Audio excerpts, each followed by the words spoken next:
¿Qué tal? ¿Cómo están? Bienvenidos a nuestro tiempo de entrevista. Hoy tenemos una entrevista muy interesante, sobre todo para todos aquellos que vivan en Venezuela o que vivan en España o que vivan en el lugar del mundo que vivan, pero que tengan una vinculación y un interés muy directo sobre lo que está pasando en la actualidad venezolana. Vamos a empezar con un vídeo y con unas imágenes que seguramente todas estas personas aludidas recordarán. Vean.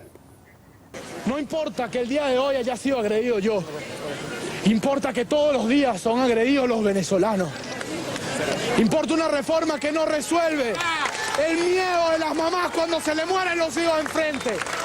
Importa el miedo de los papás que no saben si sus muchachos llegan a la casa de noche. Importa el miedo de los niños que no se sabe cuál va a ser su futuro en nuestro país. Yo les quiero... Jon Goicoechea, en ese momento estudiante de la Universidad Católica Andrés Bello y uno de los principales líderes de la importante revuelta estudiantil que hubo ese año en Venezuela, el año en el que Hugo Chávez intentó su reforma constitucional que hubiera significado un paso más hacia su proyecto político, y un año importante también, por ejemplo, del cierre de una cadena de televisión en cuyas protestas también estuvo muy implicado Jon Goicoechea. Jon Goicoechea hoy está con nosotros. ¿Qué tal? Bienvenido. Muchas gracias por la invitación y muchas gracias a todos los que nos ven también. Casi 10 años han pasado ya de esas imágenes. ¿Qué ha hecho Jon Goicoechea en este tiempo, no? Éramos jóvenes y lo sabíamos, pero no sabíamos que pasaba tan rápido. No, bueno, en 10 años hemos hecho muchísimas cosas, ¿no? Después de esas imágenes, por ejemplo, estuvimos involucrados en la reforma constitucional del año 2007, la cual se ganó. Después de eso participé en política desde Primero Justicia. Hemos participado sistemáticamente en todas las elecciones, todas las protestas, todas las marchas que se han generado desde allí hasta acá, y desde hace algunos años para acá, concretamente desde el año 2013, vivo fuera de Venezuela. Primero por razones de estudio, o sea, hice una maestría en Columbia University en Nueva York, y después por trabajo y por familia. Bueno, desde hace 3 años aproximadamente estoy aquí en Madrid, aunque ya me toca regresarme a Caracas para hacer lo que creo que es mi vocación de vida, que es la política, ¿no? Es decir, que nos está anunciando de alguna manera que va a volver en breve a Caracas, claro, y que se va a integrar en el movimiento político que se está produciendo en Venezuela en este momento. Es correcto, sí. Estamos ya listos para regresar a lo que ha sido siempre nuestra orientación de vida y nuestra meta, que es participar en la transformación de Venezuela y concretamente en la superación de este problema que tenemos actualmente, que es el gobierno o la dictadura que se ha asentado en mi país, ¿no? Yo le preguntaba qué ha hecho en todo este tiempo, porque realmente en 2007 usted fue una explosión de juventud, como usted mismo ha reconocido, fue una de las cabezas más visibles de esa protesta estudiantil del 2007. Luego, posteriormente, recibió premios tan importantes como el de Milton Friedman por los avances en la libertad. ¿Y qué ha cambiado en Venezuela en estos casi 10 años? Mira, ha empeorado muchas cosas, pero también ha mejorado la situación psicológica del venezolano, diría yo. Ha empeorado porque en el 2007 ya existía desabastecimiento, pero ni remotamente lo que hay hoy. Ya había un control del Estado de los medios de comunicación, pero ni remotamente lo que hay hoy. Y así podríamos mencionar desde el aparato petrolero, que han quebrado y destruido sistemáticamente, hasta la seguridad ciudadana, que ya era muy mal entonces y que ahora es dramáticamente peor, habiendo convertido a Venezuela en el peor país en lo que a violencia se refiere de nuestro hemisferio, que no es poca cosa, ¿no? Es decir, Venezuela es el país más violento de la región más violenta del mundo, ¿no? 32% de los homicidios que suceden en este planeta suceden en América Latina, y nosotros contamos por menos del 10% de la población del mundo. Y dentro de ese esquema, nosotros como los venezolanos tenemos el triste honor de ser los peores en lo que a violencia se refiere. Entonces, bueno, muchas cosas han empeorado, pero también por otra parte el proceso político que ha vivido mi país ha madurado. Hoy no se encuentra el chavismo fanático que existía y que logró Chávez por medidas clientelares, pero también por unas cualidades personales muy importantes e insoslayables que tenía. Un poder comunicacional impresionante, un carisma personal impresionante, logró pues sembrarse sobre todo en los sectores populares venezolanos, y eso ya no existe. Hoy los sectores populares venezolanos, como el resto del país, entiende perfectamente de qué se trata el chavismo, sabe que hay una dictadura en Venezuela, sabe que esa dictadura además genera ruina y que esa ruina no genera nada bueno, y que el discurso de venganza y de odio que generó Chávez en su momento y que tantos adeptos tuvo, bueno, está destinado al fracaso porque también está destinando el fracaso a nuestro país. Para el próximo día 19, el diputado, no de su partido, de Voluntad Popular, pero integrado en cualquier caso en la Unidad Democrática, Freddy Guevara, ya ha anunciado que va a haber una gran movilización nacional para impulsar unas salidas constitucionales, alguna salida constitucional al régimen de Nicolás Maduro y a la presidencia en concreto de Nicolás Maduro. ¿Aquí hay diferencias entre los partidos de la oposición a la hora de movilizar a la gente? Mira, hay diferencias, siempre ha habido diferencias de métodos, ¿no? Allí unos piensan que debe ser una reforma, otros dicen que debe una reforma constitucional, una enmienda concretamente, otros piensan que debe acudirse al revocatorio para solucionar el problema de la insostenibilidad de Maduro, porque realmente es un presidente insostenible. Otros afirman que lo primero es la amnistía. Hay unas diferencias tácticas con respecto a qué vía tomar. Ahora, hay una unidad absoluta e indiscutible con el diagnóstico general del país, y es que esta situación debe ser solucionada este año, porque hay una crisis profundísima social y económica en Venezuela, y de no encontrarse una salida constitucional a esta crisis, pues la salida será de otro tipo, según lo que nos dice la historia, ¿no? Y esas salidas de otro tipo es lo que se quieren evitar, porque normalmente en América Latina lo que ha pasado en estos casos a través de los siglos es una intervención militar, y esa intervención militar tiene que ser evitada por todos aquellos que creemos que la democracia es el futuro de Venezuela y que el camino democrático es lo que nos tiene que sacar de esta dictadura. Ya hemos vivido nosotros lo que han sido dictaduras de este tipo para caer en dictaduras de otros, ¿no? Por ejemplo, el caso chileno es el caso más emblemático con el tema de Allende y Pinochet, ¿no? Bueno, Allende había causado un estrago en Chile, en la economía chilena, y una inestabilidad brutal en la economía chilena, pero la solución fue peor. La solución fue un Pinochet que no solamente, que aunado al atraso económico, trajo también represión, violencia, crímenes de lesa humanidad. En el caso venezolano, lo que tenemos que evitar nosotros, y la responsabilidad que tiene la Mesa de Unidad hoy, es encaminar este proceso para que dentro de 2 años podamos decir, logramos hacer una transición pacífica, democrática, logramos que nuestro país echara hacia adelante y no repitiera esquemas militaristas del pasado, que es lo que ha arruinado finalmente a América Latina. Sobre las salidas constitucionales, John, de las que estábamos hablando, primero Justicia está impulsando de una manera muy intensa el referéndum revocatorio, con Enrique Capriles a la cabeza, como una forma de concretar algo de lo que se puede hacer para intentar acortar el periodo de Nicolás Maduro. ¿Ve factible el referéndum en un corto periodo de tiempo? Me refiero a unos meses. Mira, yo creo que yo valoro enormemente el esfuerzo que está haciendo Enrique. Yo tengo años sin coincidir con Enrique en casi nada. Así que esta es la primera iniciativa de Enrique en años que valoro tremendamente. Y lo valoro porque creo que Enrique le está dedicando un enorme esfuerzo y una enorme energía, con un costo personal importante y con un costo político importante, a la salida inmediata del gobierno.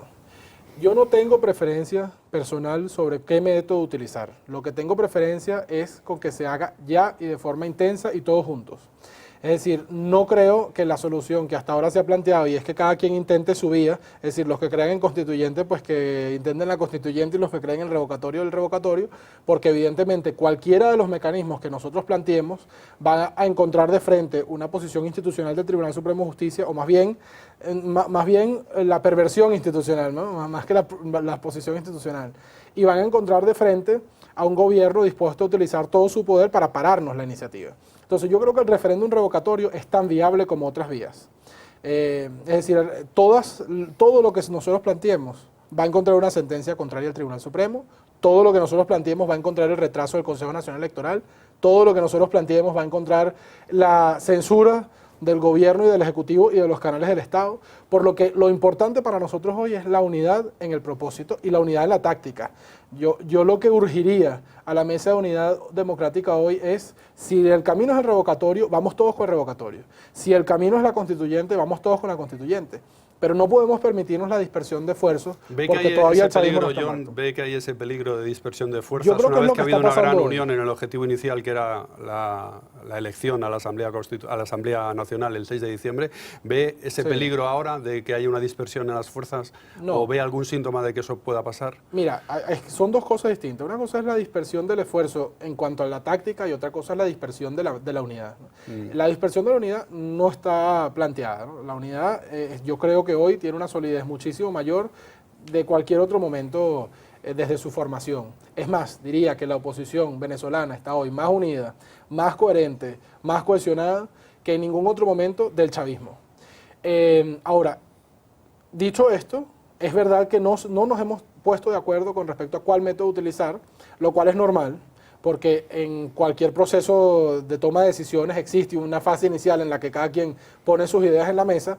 Lo que yo creo es que tenemos que acelerar ese proceso inicial. Al final se dará, como se ha dado siempre, es decir, la Mesa de Unidad Democrática tiene un proceso de discusión para escoger candidatos en cada elección y al final llegas a la plancha unitaria. Y eso ocurre no solo en Venezuela, sino en todas partes. Lo que yo creo que tenemos que hacer es acelerar esa fase inicial en este momento. O sea, no nos podemos permitir 3 meses de discusión a ver por qué vía nos vamos. Yo creo que hay que acelerar esa discusión y definitivamente tomar una decisión.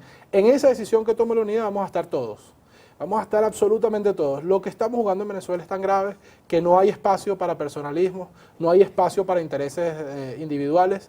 Y yo creo que hoy hay una conciencia superior sobre todo esto que impediría a cualquier político o a cualquier fuerza de la sociedad venezolana jugar por separado. Sí, pero habla de tomar una decisión conjunta. ¿En qué plazos? ¿En qué plazos hay que tomar esa decisión? Porque el tiempo va apremiando, ¿no? Y la situación de Venezuela también cada vez va siendo más deteriorada y más desesperante, ¿no? Yo no soy la persona calificada para imponerle a la Mesa de Unidad si tiene que hacerlo en una semana o tiene que hacerlo en 2 semanas, ¿no? Dentro de la Mesa de Unidad hay unas formas, hay un reglamento importante que hay que cumplir, porque además es la garantía de nuestro buen funcionamiento. Lo que sí digo es que, por supuesto, lo antes que lo podamos hacer, pues será mejor para todos, ¿no? No solamente para nosotros, sino para Venezuela. Ahora, una vez dicho esto, el tema del método y de la táctica, lo más importante es qué tipo de país y qué tipo de sociedad le queremos plantear al elector de un referéndum o de una constituyente. Porque en Venezuela se plantean la posibilidad de 2 tipos de transición. Una transición, o 3, una transición de venganza, donde nosotros nos pongamos a perseguir a todo lo anterior y tratar de exterminarlo, que es algo además más que común en América Latina. Y yo creo que eso es una irrealidad hoy en Venezuela. Eso es una fantasía negativa de algunas personas en Venezuela, porque el chavismo no va a desaparecer, al menos en esta fase inicial. Luego yo creo que el chavismo va a sufrir mucho cuando se destape la olla de todo lo que ellos han hecho. O sea, yo creo que cuando en Venezuela se sepa lo que los chavistas han robado, cuando en Venezuela haya procesos judiciales independientes de lo que esta gente ha hecho, yo creo que el chavismo se va a acabar.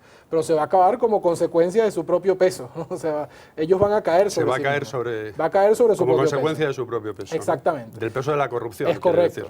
O sea, cuando eso se sepa, hasta ahora no se ha podido saber, porque los medios de comunicación a los que dispone la prensa, de los que dispone el periodismo libre en Venezuela son muy limitados y no llegan a todas partes de la población y además se cuidan, ¿no? Se cuidan para no desaparecer.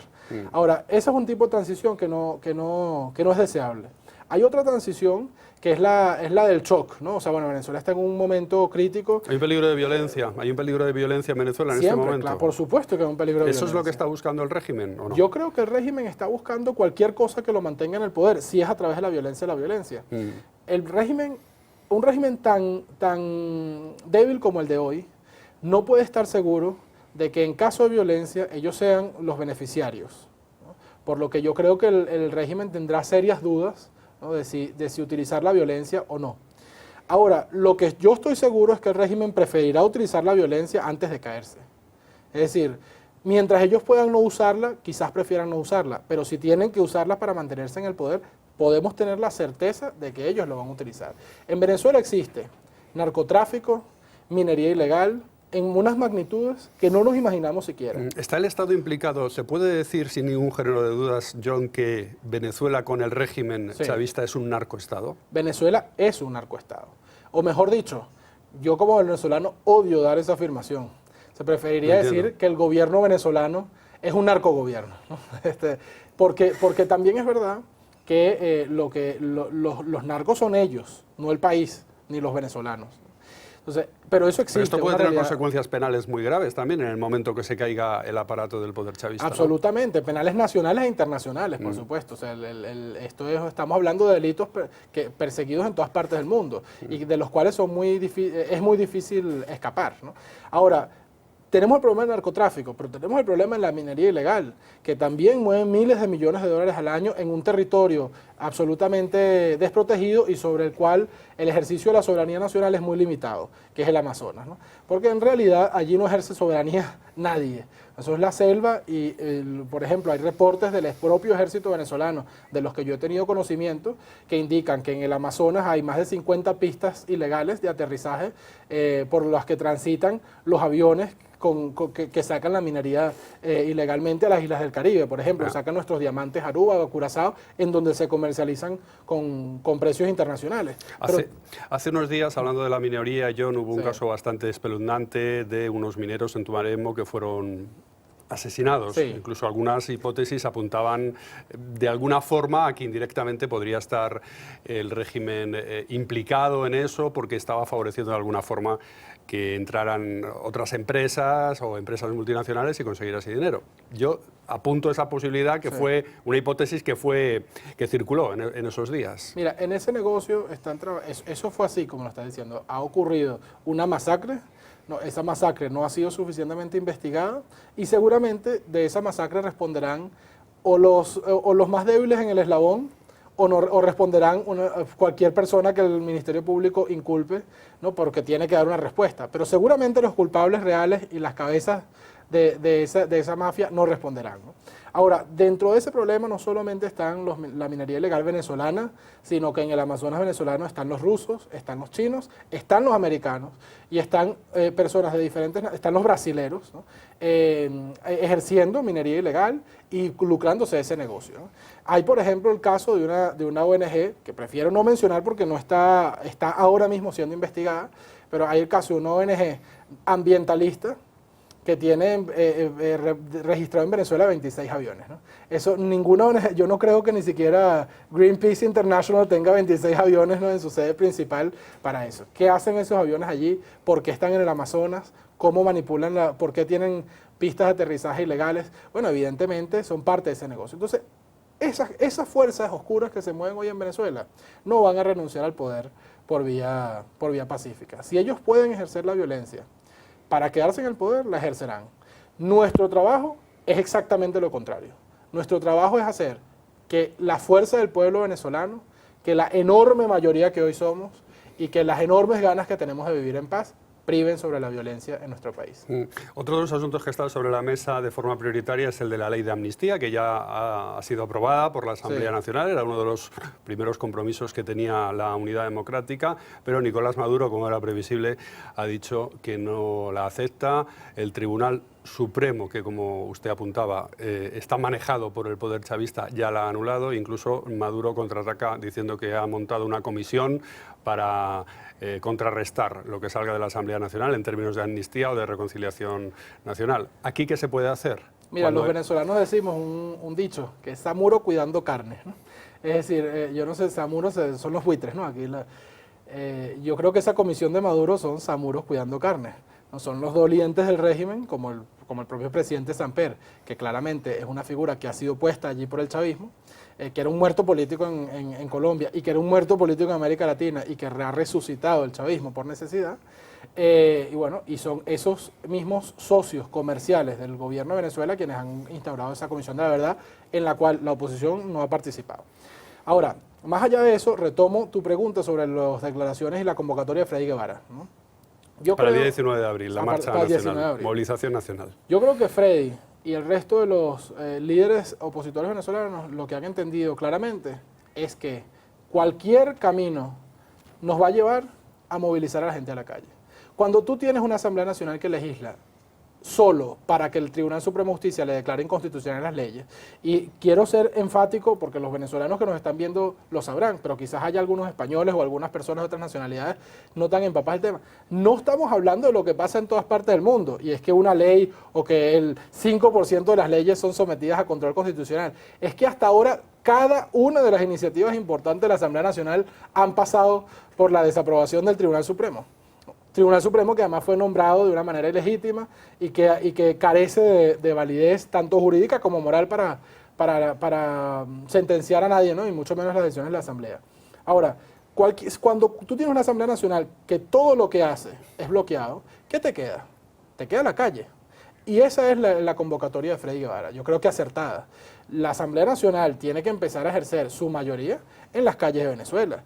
No hay que olvidar que la Asamblea Nacional ha obtenido una enorme victoria mayoritaria pese al fraude, pese a la intimidación, pese al ventajismo y pese a la utilización de los fondos del Estado para la campaña. Pese a todo ello hemos ganado con una amplísima mayoría. Pues esa mayoría tiene que hacerse sentir pacíficamente en las calles de Venezuela. Y quiero volver a decir pacíficamente en las calles de Venezuela. Porque la manipulación que hace el chavismo es que cada vez que uno llama a la calle es porque está llamando a la violencia. No, no, no. En cualquier democracia del mundo, un ciudadano corriente y mucho más un partido político y mucho más un diputado de la Asamblea Nacional puede llamar a la calle en ejercicio de la democracia, no en ejercicio de la violencia. La violencia está del otro lado. Y esa presión pacífica en la calle podría provocar, que era la pregunta que le hacía, que salgan los presos políticos, o al menos algunos, que empiecen a salir los presos políticos que hay en las cárceles de Venezuela. Yo creo que sí. Yo creo que no hay forma de resistir una presión de calle hoy en Venezuela. Mira, cuando Hugo Chávez era todopoderoso en Venezuela, en el año 2007, por ejemplo, acababa de ser reelecto con más del 60%, acababa de cerrar el canal de televisión más grande del país, los partidos políticos estaban completamente destrozados por las continuas pérdidas de espacios políticos y las continuas pérdidas de elecciones. Ya se había establecido el control de cambios y en consecuencia el control sobre el aparato productivo nacional. Es decir, y además Chávez gozaba de una enorme popularidad. El petróleo a más de 100 por barril. En todo este escenario, ellos no pudieron pasar una reforma constitucional porque el pueblo se lo impidió. Hoy ese chavismo está absolutamente mermado. No existe una figura como Chávez, sino la figura burlesca y pintoresca de Maduro, que no genera ni el respeto de ellos mismos, ¿no? No existe el barril de petróleo a 100, sino una crisis económica brutal que no se sabe ni con qué vamos a pagar los intereses de la deuda. Hay un desabastecimiento sin ningún precedente en Venezuela desde la guerra civil del siglo XIX. Y no tenemos ninguna apoyo internacional como gobierno. El gobierno venezolano no tiene apoyo internacional, que antes sí lo tenía.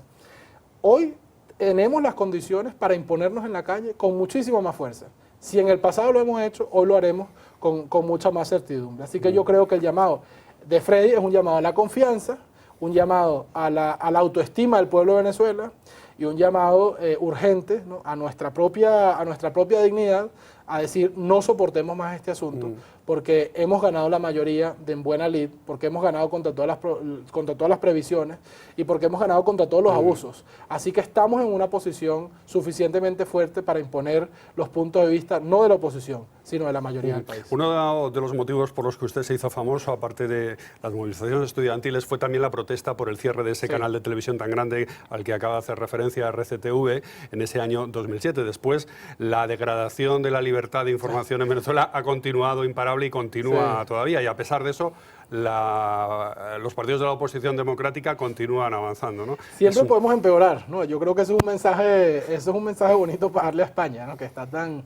desesperada y tan sumida en la crisis, ¿no? O sea, yo creo que hoy más una crisis incluso emocional, ¿no?, que de otro tipo, aunque por supuesto existe materialmente una crisis de desempleo y tal. Pero uno, cuando enfrenta estas situaciones, piensa que no puede empeorar, que has llegado al llegadero y que llegaste al límite de lo que puede soportar un país. Y la verdad es que, lastimosamente, las cosas siempre pueden empeorar. O sea, nosotros en el 2007 sentíamos que no se podía más. Y bueno, se ha podido mucho más. Es la parte mala, ¿no?, que el gobierno ha podido empeorar la libertad de expresión, concretamente, que es tu pregunta. Después el cierre de RCTV cerró 32 emisoras de radio, pero después compró estaciones de radio independientes y los compró por las vías negras, ¿no? Y además de eso siguió intimidando periodistas, y además de eso siguió metiendo preso a personas por declaraciones en televisión. Por ejemplo, Miguel Enrique Otero del Diario Nacional estaba ahí fuera por una tontería. El papá de Leopoldo López estaba ahí fuera por esa misma tontería, de forma que sí, ha empeorado muchísimo, pero la buena noticia es que los venezolanos también hemos resistido muchísimo. Así como el gobierno ha avanzado, ha habido una sociedad venezolana dispuesta a no callarse, dispuesta a que si cierran las televisiones hablamos por Twitter, si cierran el Twitter hablamos por la ventana, nos compramos un megáfono. Los venezolanos han sido una población que yo creo será un ejemplo mundial de resistencia, porque no recuerdo yo otra población en América Latina que haya resistido tantos años de forma tan activa una dictadura. Cuba, por ejemplo, logró cerrar el círculo de manera mucho más inmediata. En Cuba no existe la libertad personal de opinar que existe en Venezuela. En Venezuela han callado los medios de comunicación, pero no han callado a los venezolanos. Y eso es lo que más le molesta al presidente, porque sabe que aunque compre toda la prensa, no podrá generar o no podrá controlar toda la opinión que se genera en el país. John, se nos está acabando el tiempo, pero me gustaría antes hacer un par de preguntas. La primera tiene que ver con las expectativas que pueden estar poniendo los venezolanos en el cambio político, y hay que decir realmente que me imagino que en un país tan degradado económicamente, moralmente y en todos los sentidos, la reconstrucción va a ser complicada y va a ser difícil y va a exigir sufrimiento también, ¿no? Y sacrificio al menos. Exigirá sacrificio, pero nuevamente, como decimos en mi país, sarna con gusto no pica. Los venezolanos hemos vivido por 20 años, por 30 años, en una caída libre. Nuestra generación solo ha vivido un país que va hacia peor. Tú imagínate el enorme regocijo que tendremos de empezar a ver un país hacia mejor. Los esfuerzos no hay esfuerzo que haya que hacer que nosotros no hemos hecho. O sea, nosotros los esfuerzos los hemos hecho. Es decir, apretarse el cinturón económico, los venezolanos lo han hecho. Emigrar, lo hemos hecho. Resistir, lo hemos hecho. Ir a prisión, lo hemos hecho. Marchar en la calle, lo hemos hecho. Todos los esfuerzos los hemos hecho yendo hacia peor. Imagínate tú la capacidad que va a tener el pueblo venezolano de hacer todos los esfuerzos hacia mejor. Cuando nosotros empecemos a sentir que lo que estamos haciendo hoy empieza a tener resultados. Cuando empezamos a ver a Venezuela inserta en el mundo internacional con una opinión distinta y con una visión distinta. Cuando empezamos a ver que nuestros niños comen mejor, nuestras escuelas están mejor, nuestras autopistas están mejor, cuando empecemos a ver que empiezan a venir turistas a Venezuela, cuando empecemos a ver que nuestra industria petrolera se está posicionando como lo que es una de las empresas petroleras más fuertes del mundo, y cuando empecemos a recuperar el espíritu nacional. La recuperación va a ser difícil, pero va a ser enormemente placentera para todos los venezolanos, y que no le quede duda al mundo de que la recuperación de Venezuela va a ser ejemplo por muchas generaciones de lo que es un pueblo con entereza y con ganas de prosperar. Una segunda pregunta y última tiene que ver, hablabas antes del mensaje que se puede transmitir a la sociedad española, precisamente con ese partido que hay en la sociedad española, Podemos, que tiene una inspiración en el chavismo y que ha recibido fondos. El partido directamente no sabemos, pero sí sus dirigentes, a través de una fundación que controlaban, fondos directamente de Hugo Chávez, firmados por Hugo Chávez, ¿no? ¿Hay posibilidades de que en España se traslade una experiencia similar a la de Venezuela? Mira, posibilidades siempre hay. Una de las cosas que nosotros decíamos, pero todos los días en Venezuela es, Venezuela no es Cuba. Venezuela no es Cuba. Bueno, terminamos peor que en Cuba, porque terminamos con los mismos controles que existen en Cuba, pero con más violencia, ¿no? Peor. Venezuela hoy está peor que Cuba por lo menos en lo que a violencia se refiere y en calidad de vida por la generación de esa violencia. Entonces, España puede pasar por ese proceso. España ha vivido a lo largo de su historia procesos de destrucción muchísimo más profundos de lo que podría significar Podemos hoy. Entonces, España ha pasado de ser un gran imperio a un pueblo tremendamente pobre en varias oportunidades de su historia. O sea, no dudes que España puede caer en Podemos y que España puede caer en la ruina a través de Podemos. Es decir, cualquier persona que haya estudiado la historia de España entiende la enorme vulnerabilidad de un pueblo grande como este y de un pueblo enormemente noble como es el pueblo español, pero también un pueblo suicida. Un pueblo que se ha autoflagelado 1000 veces durante su historia y un pueblo que no ha escatimado en esfuerzos para autodestruirse, ¿no? Entonces, ahora, Podemos tiene una gran diferencia, el Podemos de España tiene una gran diferencia con el chavismo de Venezuela, y es el componente militar. Si uno tiene que hacer un análisis serio de lo que es Podemos en España hoy, diría, es el chavismo sin militares. La pregunta es, ¿cuánto tiempo más pasarán sin militares? ¿Cuánto tiempo más un partido populista con financiación internacional en una crisis de credibilidad del resto de partidos como existe hoy en España pasará sin ganarse al sector militar. No lo sabemos, pero aquí la última vez que ocurrió algo similar, los resultados fueron catastróficos en el siglo XX. Pues muy interesante esa respuesta también. Además, le interesa mucho el tema español por venezolano, lógicamente por la hermandad de los dos pueblos y porque también es Goicoechea, apellido vasco y ascendencia vasca, ¿no? La última vez que algo así pasó en Venezuela, mi familia emigró a Venezuela. Pues Jon Goicoechea, muchas gracias, muy interesante la entrevista. Gracias por estar con nosotros en el Venezolano TV y hasta otra y suerte en su aventura política de nuevo en Venezuela. Muchísimas gracias a ustedes por la invitación y a todos ustedes por estar allí. Hasta otra. Bueno, pues esta ha sido una entrevista muy interesante, como han visto, a Jon Goicoechea, el protagonista, uno de los grandes protagonistas de las revueltas estudiantiles en Venezuela en 2007 y que ahora anuncia su vuelta a la actividad política en breve en Venezuela. Nos lo ha contado todo en el Venezolano TV España, una entrevista que pueden seguir a través de nuestro streaming www.elvenezolanotv.es. No se vayan porque ahora llegan las noticias. Hasta ahora.